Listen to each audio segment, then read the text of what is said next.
mu muntu najja nakola ki nota maneno malenga asigirabangako abantu basobola okuyamba naye nga tomanya gyabudde naye nga mukama mutaddeko omugula nga gende waako nemukola ekintu ekitugono notaddamu namulaba mukama yabazimu nze waliwo omwami yamba ebyaka sente naye sijjukirako siddamu namulaba kukola kati kaloosa emyaka 3 yejja kuduuka namu kulokole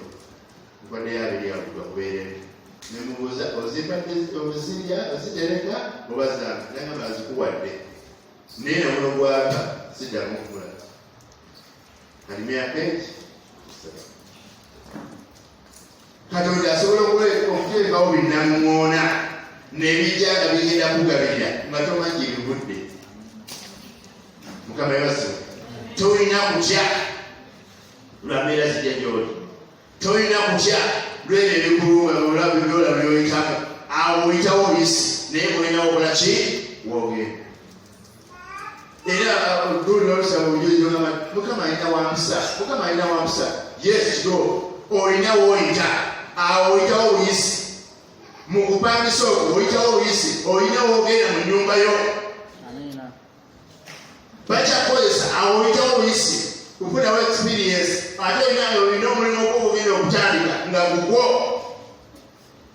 mukama yabasa embeera mwoyita ekuwagala ekuteekateeka ku lwakiri ekinene mukama kyagenda okukola ki kyagenda okukola eri obulamu bwo tolina kugwa mu maanyi tolina kulowooza nti mukama akulesa waliwo ali naawe mu buli mbeera yonna